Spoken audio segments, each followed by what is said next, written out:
नमस्ते दोस्तों, मैं हूं प्रदीप कुमार। आप देख रहे हैं डिजिटल मार्केट। वीडियो शुरू करने से पहले बता दूं, ये वीडियो एक एजुकेशनल पर्पस के लिए है। अगर आप स्टॉक मार्केट में कोई भी फाइनेंशियल इन्वेस्टमेंट करते हो तो अपने फाइनेंशियल एडवाइजर से सलाह जरूर लें या फिर अपनी सोच समझ के साथ ही स्टॉक मार्केट में इन्वेस्टमेंट करें। अगर आपको स्टॉक मार्केट में कोई भी फाइनेंशियल लॉस होता है तो उसके लिए ये वीडियो रिस्पॉन्सिबल नहीं रहेगी। तो चलो दोस्तों, वीडियो शुरू करते हैं। दोस्तों, आज हम बात करने वाले परसिस्टेंट सिस्टम स्टॉक के बारे में। देखा जाए तो ये स्टॉक एक IT सेक्टर से बिलोंग करता है। देखा जाए तो इस वीडियो में मैं आपको स्टॉक के बारे में सारी बारीकी चीज़ें बताने वाला हूं, ऐसी चीज़ें बताने वाला हूं, डीपली फंडामेंटल एनालिसिस करने वाला हूं, इसका पूरा चित्थड़ खोल के आपके सामने रखने वाला हूं। देखा जाए तो स्टॉक के अंदर एक अच्छा खासा स्टॉक ने पिछले 1 वीक में एक अच्छा खासा रिटर्न दिया है। क्या ये स्टॉक लंबे टाइम तक एक अच्छा खासा रिटर्न देगा या एक बड़ी गिरावट यहाँ पे आपको देखने को मिल सकती है? इसका शेयर होल्डिंग पैटर्न क्या बोलता है, साथ में स्टॉक की फाइनेंशियल कंडीशन कैसी है, सारे फैक्टर्स के ऊपर एक एक करके हम बात करेंगे। लेकिन उससे पहले एक नज़र डाल लेते हैं मार्केट के बारे में, क्योंकि किसी भी स्टॉक में जानने से पहले मार्केट पे नजर डालना काफी ज्यादा जरूरी है। देखा जाए तो मार्केट में पिछले 7-8 महीनों से काफी ज्यादा गिरावट का माहौल रहा है। अगर अगस्त और सितंबर की बात करें तो इंडियन स्टॉक मार्केट में 2 सबसे बड़े क्रैश हमें देखने को मिलते हैं। देखा जाए तो उस टाइम यूरोप के हालात काफी ज्यादा खराब थे, वहां पे काफी ज्यादा कंट्रीज के अंदर जियोपॉलिटिकल स्ट्रेस चल रहा था, जिसकी वजह से ग्लोबल मार्केट के साथ साथ इंडियन स्टॉक मार्केट में भी हमें 2 सबसे बड़े क्रैश देखने को मिलते हैं। अगर बात करते हैं अक्टूबर के टाइम ड्यूरेशन की, तो उस टाइम वहां पे काफी ज्यादा स्टॉक में अपर सर्किट लग गए थे, लेकिन क्वार्टरली रिजल्ट बीच में आने की वजह से काफी ज्यादा स्टॉक में ट्रेडिंग विंडो क्लोज हो गई थी, जिसके चलते इंडियन स्टॉक मार्केट में FII की बड़ी बिकवाली हमें देखने को मिलती है, जिसकी वजह से काफी बड़ी गिरावट हमें स्टॉक मार्केट में देखने को मिलती है। अगर बात करें करंट टाइम की, तो इस टाइम सेंसेक्स 85,000 से गिर के करीब 73,000 के करीब आ चुका है। एक बड़ी गिरावट का माहौल इंडियन स्टॉक मार्केट में चल रहा है। काफी ज्यादा स्टॉक ऐसे हैं जहां पे गिरावट रुकने का नाम नहीं ले रही, और काफी ज्यादा स्टॉक ऐसे भी है जहां पे गिरावट लगभग 70 से लेकर 90% तक पहुंच चुकी है, और काफी ज्यादा स्टॉक ऐसे भी है जहां पे प्रमोटर पूरी तरह से बोरिया बिस्तर बांध के निकल चुके हैं, और वो भी कोई छोटे मोटे स्टॉक नहीं है, काफी नामी गिरामी स्टॉक है।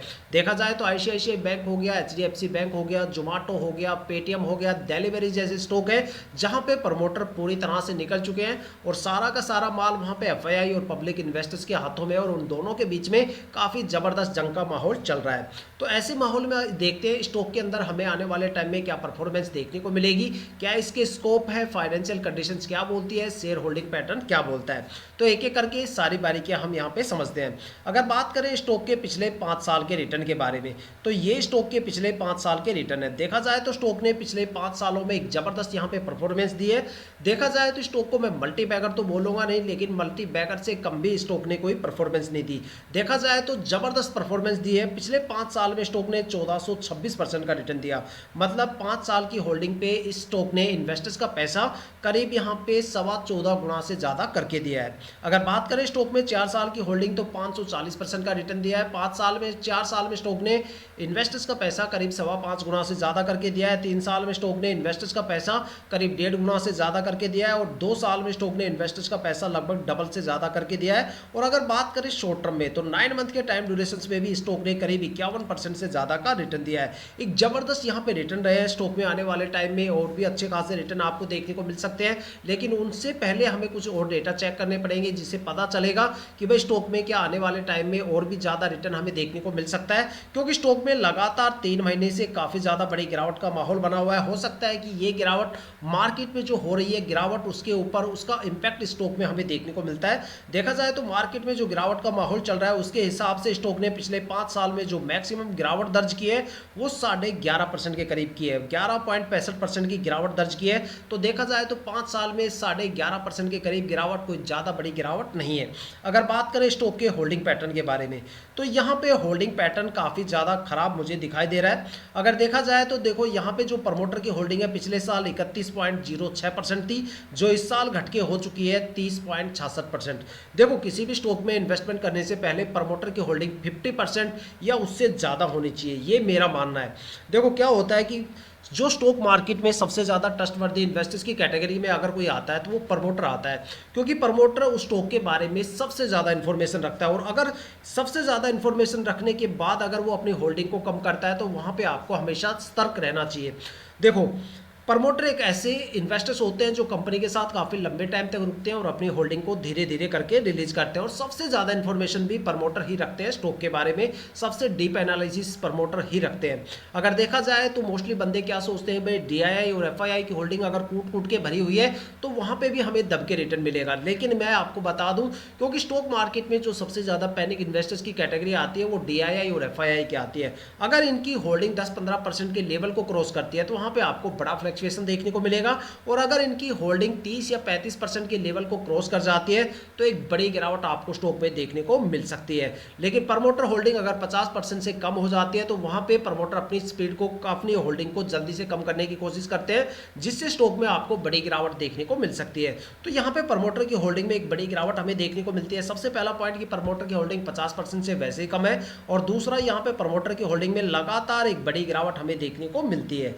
अगर बात करें स्टॉक मार्केट में दो सबसे ज्यादा पैनिक इन्वेस्टर्स डीआईआई और एफआईआई की होल्डिंग की, तो डीआईआई की होल्डिंग पिछले साल 26.14% थी, जो इस साल 26.26% हो गई है। देखा जाए तो ये फ्लक्चुएशन लेवल को क्रॉस कर चुका है। अगर बात करें एफआईआई की होल्डिंग को लेके, तो एफआईआई की होल्डिंग पिछले साल यहाँ पे 24.55% थी, जो इस साल बढ़ के हो गई है 24.75%। तो देखा जाए तो यहाँ पे भी एफआईआई का डेटा काफी ज्यादा है, यहाँ पे बड़े लेवल पे आपको फ्लक्चुएशन देखने को मिल सकता है आने वाले टाइम में।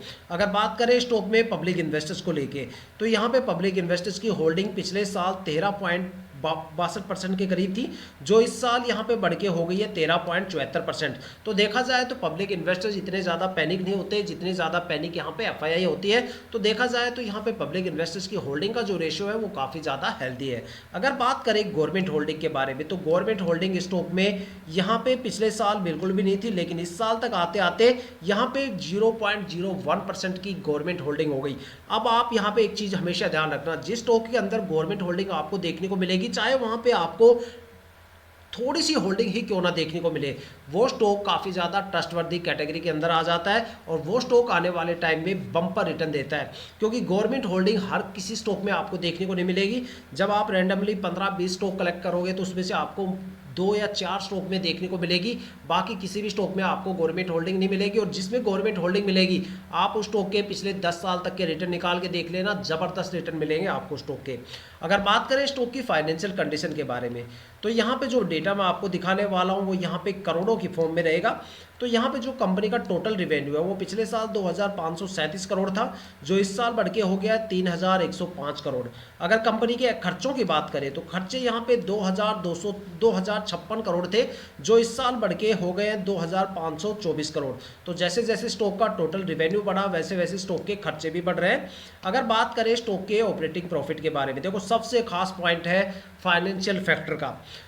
ऑपरेटिंग प्रॉफिट को सबसे पहले समझते हैं कि भाई ऑपरेटिंग प्रॉफिट क्या होता है। देखो कोई भी कंपनी अपने स्टाफ के दम पे, अपने प्रोडक्ट और सर्विस के दम पे आखिर कितना ज़्यादा रेवेन्यू जनरेट करने में सक्षम है, वो उस कंपनी का ऑपरेटिंग प्रॉफिट होता है। देखो एक कंपनी के अदर इनकम सोर्सेज होते हैं, लेकिन ऑपरेटिंग प्रॉफिट सबसे खास होता है क्योंकि कंपनी अपने दम पे आखिर क्या जनरेट कर रही है वो सबसे मायने रखता है। अगर किसी कंपनी का ऑपरेटिंग प्रॉफिट कम आता है या बिल्कुल नहीं आता तो समझ लो उस स्टॉक में आपको आने वाले टाइम में बड़ी गिरावट देखने को मिल सकती है। चाहे थोड़ा बहुत निकले, लेकिन कंपनी का ऑपरेटिंग प्रॉफिट आना चाहिए, क्योंकि जब तक कंपनी अपना प्रॉफिट नहीं निकालेगी अपने बिजनेस से तो फिर इन्वेस्टर्स को आखिर वो कहां से देगी। तो सबसे बड़ा पॉइंट यहां पे आता है। तो ऑपरेटिंग प्रॉफिट की बात करें तो कंपनी का ऑपरेटिंग प्रॉफिट पिछले साल 442 करोड़ था, जो इस साल बढ़ के 538 करोड़ हो गया। अब मैं आपको देखो एक डिफरेंस यहां पे आपको देखने को मिलेगा। खास पॉइंट मैं आपको बताता हूं, यहाँ पे कंपनी का ऑपरेटिंग प्रॉफिट है 538 करोड़। तो भाई आप मुझे बताओ कि टोटल रिवेन्यू फिर 3105 करोड़ कैसे आ गया। ठीक है, यहाँ पे सबसे बड़ा पॉइंट है। अगर आप डीपली एनालिसिस करते हो तो ये पॉइंट आपको क्लियर होना चाहिए। कंपनी का अगर ऑपरेटिंग प्रॉफिट इतना कम है, 538 करोड़ है, तो ये कहाँ से आया, ये कहाँ से आया मैं बताता हूँ। देखो ये अदर इनकम से आया, मार्केट से कितना इंटरेस्ट कैप्चर किया उससे आया। मैंने आपको स्टार्टिंग में बताया था कि भाई एक कंपनी के मल्टीपल इनकम सोर्सेज हो सकते हैं। भाई कंपनी मार्केट में भी एक्सपेंड करती है, ज्वेलरी में भी एक्सपेंड करती है, गोल्ड वगैरह भी खरीदती है, ग्लोबल मार्केट में भी इन्वेस्टमेंट करती है, अपनी सब्सिडी वगैरह में भी डिस्ट्रीब्यूट करते हैं। तो काफ़ी जगह वो इन्वेस्टमेंट करते हैं और वहाँ से उसको कितनी इनकम आती है वो सारे अदर इनकम सोर्सेज हो गए। लेकिन कंपनी की इंटरनल परफॉर्मेंस मेजर की जाती है ऑपरेटिंग प्रॉफिट से। तो ये सारे मिला के टोटल रिवेन्यू बनता है। देखो एक इन्वेस्टर्स को सबसे ज़्यादा फोकस होना चाहिए कंपनी के इंटरनल प्रॉफिट से, कि कंपनी ने अपने दम पे आखिर कितना रिवेन्यू जनरेट किया, मतलब ऑपरेटिंग प्रॉफिट से। वही स्टॉक को आगे लेके जाता है और वही रिटर्न्स, उसी के बेस पे एक अच्छा खासा रिटर्न इन्वेस्टर्स को देखने को मिलता है।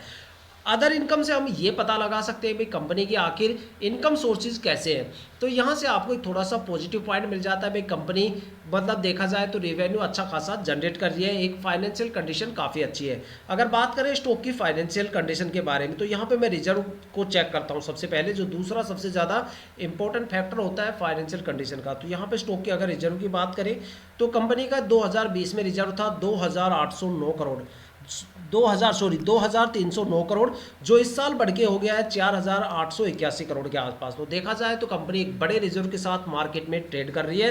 कंपनी पूरी तरह से डेबिट फ्री है, कंपनी के ऊपर कोई भी कर्जा नहीं है।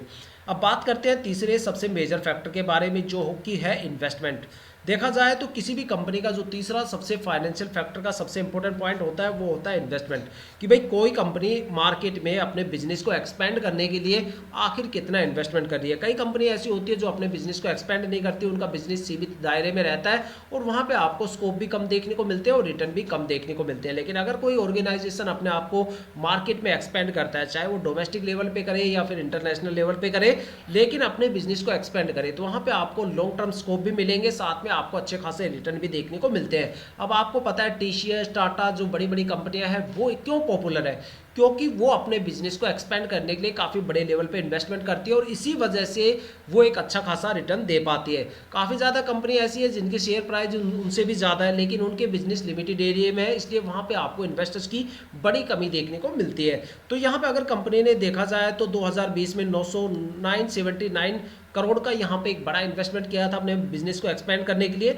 और जो इस साल आते आते घट के हो गया है 827 करोड़। देखा जाए तो अभी भी चाहे थोड़ा बहुत यहाँ पे कम इन्वेस्टमेंट किया है बाकी सालों की कंपैरिजन में, लेकिन फिर भी कंपनी अपने बिजनेस को एक्सपेंड करने के लिए मार्केट में काफ़ी बड़ा इन्वेस्टमेंट कर रही है, जो कि काफ़ी बड़ा पॉजिटिव पॉइंट देखने को मिलता है। तो दोस्तों अब आपको स्टॉक के बारे में क्या लगता है, अपनी कीमती राय हमें कमेंट करके जरूर बताइएगा। साथ में ये थी अब तक की सबसे लेटेस्ट इन्फॉर्मेशन परिसिस्टेंट सिस्टम स्टॉक को लेके। अगर आपके माइंड में कोई भी ऐसा स्टॉक है जिसमें आप इन्वेस्टमेंट करने की सोच रहे हो या फिर आपने स्टॉक में इन्वेस्टमेंट कर दिया है और आपको स्टॉक के बारे में, इन पॉइंट के बारे में बिल्कुल नहीं पता, तो आप हमें कमेंट करके अपने स्टॉक का नाम बताइए। हम आने वाली वीडियो में आपके स्टॉक को जरूर कवर करेंगे। अगर आप इस वीडियो या चैनल पर नए हो तो चैनल को सब्सक्राइब जरूर कीजिएगा, ताकि हम जितने भी डीपली एनालिसिस करके आपके लिए वीडियो लेके आते हैं उसकी नोटिफिकेशन आप तक सबसे पहले पहुंचे, ताकि आप स्टॉक मार्केट के हर पहलू से रूबरू रहें, अपने आप को अपडेट और अपग्रेड करते रहे। इसी के साथ ये वीडियो समाप्त करते हैं, मिलते हैं नेक्स्ट वीडियो के साथ।